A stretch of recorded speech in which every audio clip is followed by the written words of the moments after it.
Hello everyone, मैं दीपांशी गोस्वामी। आज का डेट है 24 जून 2020। आज के इस वीडियो में हम डिस्कस करने वाले हैं जो आज के करंट अफेयर्स है, जो कि आपके एग्जाम पॉइंट ऑफ व्यू से बहुत ही इंपॉर्टेंट है। लेकिन उससे पहले अगर आप लोगों ने हमारा चैनल अभी तक सब्सक्राइब नहीं किया है तो प्लीज़ सब्सक्राइब कर लीजिए और साथ ही साथ बेल आइकन भी दबा दीजिए ताकि आपको अगला नोटिफिकेशन मिल सके। और हमारा जो वेबसाइट जो है स्टडी राइज का, उसको हाल ही में लॉन्च किया गया है, जिसमें आपको 2020 के जो करंट अफेयर्स है मार्च, अप्रैल और मई के, उसके कंपाइलेशंस मिल जाएंगे। और यहाँ जो है आपको धीरे धीरे जो हमारे जो वीडियोस जो अपलोड किए जाती है, इन्फॉर्मेशन दिया जाता है चैनल पे, उसके सभी के कंपाइलेशंस मिलना शुरू हो जाएगा। तो इसको जो है चेक करना मत भूलिएगा, क्योंकि इसका जो लिंक है मैंने नीचे दिए गए डिस्क्रिप्शन बॉक्स में डाल दिया है। और अगर आप खरीदना चाहते हैं तो खरीद भी सकते हैं, क्योंकि यहाँ अभी सेल चल रही है, बहुत ही कम रेट में ये आपको उपलब्ध होगा। तो प्लीज़ इसको चेक करना मत भूलिएगा। तो चलिए आज के डिस्कशन की तरफ आगे बढ़ते हैं। आज का पहला जो टॉपिक है, अभी जीएम जो है उसने अभी ये मैंडेटरी बनाया है कि जो अपना जो कंट्री ऑफ ओरिजिन जो है उसमें डालना पड़ेगा अभी जो सभी जो सेलर्स जो है उनको। तो ये उसी से रिलेटेड टॉपिक है। तो government e market place GM ने जो है अभी हाल ही में जो कि उनके जो सेलर्स जो है, सभी सेलर्स को अभी जो कि जीएम पर सभी न्यू प्रोडक्ट्स को रजिस्टर करते हैं, तो उनको जो है वे रजिस्टर करते वक्त अपने जो कंट्री ऑफ ओरिजिन जो है उनके बारे में मेंशन करना अभी ये अनिवार्य कर दिया है गवर्नमेंट ई मार्केट प्लेस ने। और जो कि गवर्नमेंट ई मार्केट प्लेस जो है वो एक स्पेशल पर्पस व्हीकल है जो कि ministry of commerce and industry के अंडर आती है। और ये जो न्यू सिग्निफिकेंट जो स्टेप जो है उसको अभी जीएम के द्वारा लिया गया है। और इसका एम अभी जो कि पीएम नरेंद्र मोदी का जो call for Atmanirbhar Bharat and make in India है उसको प्रमोट करना। तो ये उसी से रिलेटेड टॉपिक है। द नेक्स्ट जो टॉपिक है वो है US terminates Pakistan attempt to declare Indian citizen as global terrorist. तो इंडियन सिटीजन को जो है एज ग्लोबल टेररिस्ट डिक्लेयर करने के लिए जो पाकिस्तान की जो कोशिश जो थी उसको यूएस ने टर्मिनेट कर दिया है। तो ये उसी से रिलेटेड टॉपिक है। तो अभी जो कि UN security council UNSC 1267 sanctions committee के द्वारा जो अभी जो इंडियन नेशनल को एज अ ग्लोबल टेररिस्ट के तौर पे जो प्रोस्क्राइब करने की पाकिस्तान की जो अटैम्प्ट जो थी, मतलब जो कि एक कोशिश थी, उसको यूनियन स्टेट ने ब्लॉक कर दिया है, मतलब रोक दिया है। और पाकिस्तान ने जो है रिपोर्टेडली वो पाकिस्तान जो है फेल रहा है जो ये कंसर्न इंडियन सिटीज़न के खिलाफ कोई भी मतलब रिक्वायर्ड जो एविडेंस जो है उसको प्रोड्यूस करने में पाकिस्तान जो है रिपोर्टेडली वो फेल रहा है, असफल रहा है। और उसी के बाद जो है यूनाइटेड स्टेट्स जो है उन्होंने अभी अपना जो प्रपोजल जो है उसको ब्लॉक और टर्मिनेट कर दिया है। और इसी वजह से जो है नेशन को बहुत बड़ा झटका लगा है। तो ये उसी से रिलेटेड टॉपिक है। देन नेक्स्ट जो टॉपिक है वो है पीएम जीकेपी जो है उसने अभी 42 करोड़ पीपल से भी ज़्यादा लोगों को मतलब जो है बेनिफिट पहुंचाए है with financial assistance of ₹65,454 crore. तो ये उसी से रिलेटेड टॉपिक है। तो 20 जून को जो है फाइनेंस मिनिस्ट्री ने ये घोषणा किया है कि अभी जो कि over 42 crore people of the vulnerable and poor sanctions, उन्होंने जो है अभी प्रधानमंत्री गरीब कल्याण पैकेज पीएमजीकेपी के अंडर जो है 65,454 करोड़ रुपीस का फाइनेंशियल असिस्टेंट को हासिल की है, रिसीव की है। और ये जो पैकेज जो है उसको अभी सेंट्रल गवर्नमेंट के द्वारा लॉन्च किया गया था। और उन लोगों को हेल्प और सपोर्ट करने के लिए जिन लोगों ने कोविड-19 पैंडेमिक के वजह से जो है उसी के कारण जो है अपना जो इनकम है उसको खो दिया था। तो ये उसी से रिलेटेड टॉपिक है। द नेक्स्ट जो टॉपिक है वो है राजस्थान गवर्नमेंट ने जो है अभी हाल ही में इंदिरा रसोई योजना को लॉन्च किया है, जो कि एक स्कीम है उसको लॉन्च किया है। तो ये उसी से रिलेटेड टॉपिक है।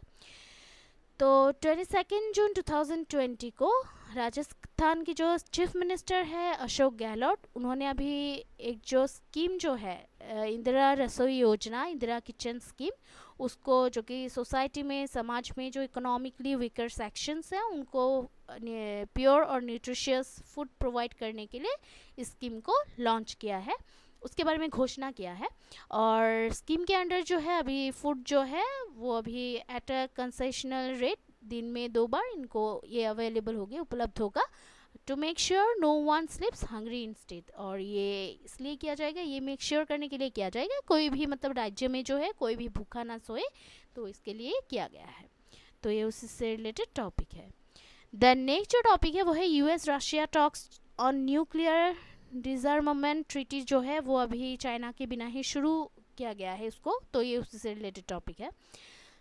तो 22 जून 2020 को जो है अभी जो कि capital city of Austria Vienna, वहाँ पे जो है delegations from the United States led by Marshall Billingslea and the Russian delegation under their foreign minister Sergei Ryabkov ने जो है अपना जो 2 दिन की जो बातचीत जो है टुडे टॉक्स जो है वो शुरू की है।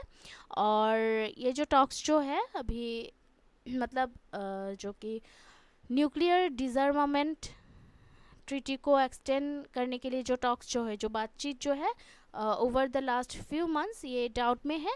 और क्योंकि ये किस लिए डाउट में है, क्योंकि यूनाइटेड स्टेट्स के जो प्रेसिडेंट जो है डोनाल्ड ट्रम्प, उन्होंने अभी जो कि ट्रीटी में जो चाइना के जो एडिशन है उसके लिए कॉल करना जारी रखा है, कंटिन्यू रखा है। और ये जो ट्रीटी जो है उसको कॉमनली उसको मतलब स्टार्ट ट्रीटी के तौर पे जाना जाता है। तो ये उससे से रिलेटेड टॉपिक है। द नेक्स्ट जो टॉपिक है वो है tensions between Japan and China. तो जापान और चाइना के बीच में जो है कुछ द्वीपों को लेकर मतलब जो आइलैंड जो है उनके ग्रुप को लेकर मतलब टेंशन चल रही है जापान और चाइना के बीच में, तो ये उसी से रिलेटेड टॉपिक है। तो एक जो मतलब साउथ चाइना सी में लोकेटेड एक जो इनहेबिटेंट्स के बिना एक जो आइलैंड का ग्रुप है, आइलैंड्स के जो ग्रुप है उसको वो अभी 1972 से चाइना और जापान के बीच में जो है डिसएग्रीमेंट का एक पॉइंट रहा है। और ये जो आइलैंड जो है उसको अभी जापान में सेनकाकुस के तौर पे जाना जाता है, जबकि चाइना में जो है इसको दियाओयू के तौर पे जाना जाता है। और ये जो आइलैंड ग्रुप जो है वो एट प्रेजेंट उसको अभी जो कि जापान के जो ओकिनावा प्रेफेक्चर जो है उसी के इशिगाकी सिटी के जो एडमिनिस्ट्रेटिव अथॉरिटी है उनके द्वारा ये प्रशासित है वर्तमान में। तो ये उसी से रिलेटेड टॉपिक है। द नेक्स्ट जो टॉपिक है वो है नेपाल जो है, नेपाल ने हाल ही में सिटीज़न लॉ को अमेंड किया है, तो ये उससे रिलेटेड टॉपिक है। प्रपोजल दिया है उसको अमेंड करने के लिए। तो एक जो पार्लियामेंट्री पैनल इन नेपाल जो है उन्होंने हाल ही में जो है अभी नेपाल के जो सिटीजनशिप एक्ट है उसमें अमेंडमेंट के लिए प्रपोजल दिया है। और अमेंडमेंट के अंडर जो है एक जो फॉरेन वुमन जो है जो कि एक नेपाली सिटीज़न से शादी करती है वो उनको अभी अपना जो नेचुरलाइज्ड सिटीज़नशिप है उसको पाने के लिए 7 इयर्स तक वेट करना पड़ेगा। और ये जो प्रपोज़ल जो है उसको अभी नेपाल के मेन जो अपोजिशन पार्टीज़ हैं उनके द्वारा अपोज किया गया है। ये उन्होंने ये कहा है कि जो कि मधेज में जो रहते जो लोग जो है उन लोगों के लिए बहुत ही मतलब तकलीफ़ की बात है, क्योंकि ये जो मतलब where cross border marriages are quite prevalent, जबकि वहाँ पे जो है क्रॉस बॉर्डर मैरिजेस जो है उसकी बहुत ही प्रचलित है। तो उसी वजह से जो है मध्य में रहते हुए लोगों को बहुत ही मतलब तकलीफ होगी इस वजह से। और जो पार्टीज़ जो है नेपाली कांग्रेस, एनसीएन, जनता समाजवादी पार्टी एसजेपी, उन्होंने भी इस पर आर्ग्यू किया है कि उन्होंने ये भी सोचा कि प्रोविज़न जो है वो अभी नेपाल और इंडिया के बीच में जो एक जो एज ओल्ड रोटी बेटी का जो रिलेशनशिप जो है संबंध जो है उस पर ये बैडली इम्पेक्ट करेगा। तो ये उसी से रिलेटेड टॉपिक है। देन नेक्स्ट जो टॉपिक है वो चाइना जो है, चाइना ने अभी डिसाइड किया है कि वो अभी जो आर्म ट्रेड ट्रीटी है एटीटी उसको ज्वाइन करेगा। तो ये उसी से रिलेटेड टॉपिक है। तो पीपल्स रिपब्लिक ऑफ चाइना जो है वो हमें multilateral arms trade treaty ATT को ज्वाइन करेगा। और इसको जो है अभी 20 जून को जो है चाइना लेजिस्लेटिव अफेयर्स कमेटी में जो टॉप लॉ मेकिंग कमेटी के जो एक जो मतलब 3 डे का जो मीटिंग हुआ था उसी के दौरान ये मतलब डिसीजन लिया गया था। 18 to 20 जून को ये मतलब मीटिंग हुआ था, तो उसी के दौरान ये डिसीजन लिया गया था। और चाइना जो है वो अभी 2013 में 23 कंट्रीज़ के उनमें से एक कंट्री थे China, when it abstain from the vote to adopt the treaty at the United Nations। तो ये उसी से रिलेटेड टॉपिक है।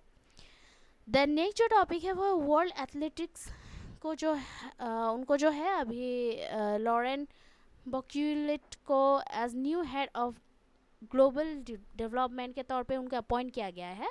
तो ये उसी से रिलेटेड टॉपिक है। तो वर्ल्ड एथलेटिक्स ने जो है 22 जून को एक घोषणा किया है कि लॉरेन बॉक्यूलेट जो है उनको अभी as the head of global development के तौर पे उनको अपॉइंट किया गया है। और वर्ल्ड एथलेटिक्स ने जो ये भी उल्लेख किया है कि ग्लोबल सर्च जो है मतलब 2020 की जनवरी में ही जो है अभी न्यू पोजीशन को फिल आउट करने के लिए ग्लोबल सर्च कंडक्ट की गई थी। और new position of head of global development जो है वो अभी बॉडी के जो विजन है उसको सपोर्ट करेगी, और which is to use the power and accessibility of athletics and our athletes to create a healthier and fitter world. तो ये उसी से रिलेटेड टॉपिक है। तो आज के लिए इतना ही है। कल हम फिर मिलते हैं नए करंट अफेयर्स के साथ। तब तक के लिए जो है हमारा जो चैनल है उसको देखते रहिएगा। लाइक शेयर और सब्सक्राइब करना प्लीज़ मत भूलिएगा, क्योंकि आपका जो सपोर्ट है वो हमें बहुत ही मोटिवेट करता है हार्ड वर्क करने के लिए। और हमारे जो वेबसाइट जो है उसको भी चेक करना मत भूलिएगा। कोई अगर सुझाव हो तो कमेंट करना प्लीज़ मत भूलिएगा। So please keep watching our videos, like share and subscribe. Take care. जय हिंद।